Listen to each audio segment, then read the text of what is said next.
మండలంలో ఈ కోరమామిల టౌన్లో ఇటీవల కాలంలో ఒక యాక్సిడెంట్ జరిగింది.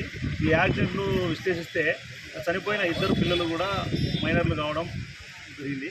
ఈ మైనర్లో మన కోరమామిల టౌన్లో ఎక్కువ మంది మైనర్ పిల్లలు బండి తోలుతారని మేము గమనించాము. దీనిపైన ఈరోజు మా ఎస్ఐ గారు మేము స్పెషల్ డ్రైవ్ నిర్వహించి టౌన్లో ఎక్కడెక్కడైతే మైనర్ బాలులు అంటే 18 సంవత్సరాల కంటే వయసు తక్కువ ఉండే పిల్లలు బండ్లు తోలి ఉన్నారో వాళ్ళపైన ప్రత్యేకమైన చర్య తీసుకొని ఆ బండ్లన్నీ సీజ్ చేసి వారికి వాళ్ళ తల్లిదండ్రులను పిలిపించి వాళ్ళ తల్లిదండ్రులకు కౌన్సిలింగ్ ఇచ్చి అంటే ఈ మైనర్లు డ్రైవింగ్ చేయడం వల్ల జరిగే అనర్థాలు వాళ్ళు వేరే వాళ్ళని యాక్సిడెంట్ చేయడం వల్ల చేయవచ్చు, లేదా వెళ్ళి దెబ్బలు తినవచ్చు.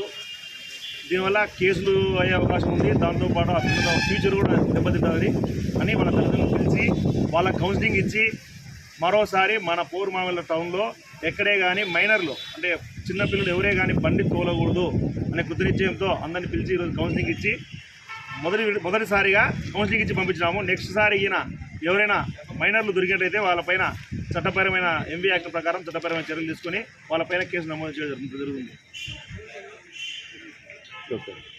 ఈ మైనర్లు డ్రైవింగ్ చేయడం వల్ల వీళ్ళు ఎదుటి వాళ్ళను కుదరడం కానీ లేదా వీళ్ళే దెబ్బతీయడం కానీ జరగచ్చు.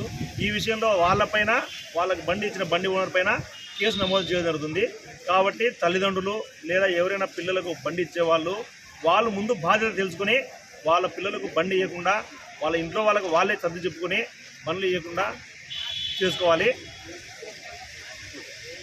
ఈ విషయంలో మాది ఎంత బాధ్యత ఉందో తల్లిదండ్రులు కూడా అంతకంటే ఎక్కువ బాధ్యత తీసుకొని వాళ్ళు రోడ్డు పైన పిల్లలు బండ్లు రాకుండా చూడాల్సిందిగా కోరుతున్నాము. Thank you.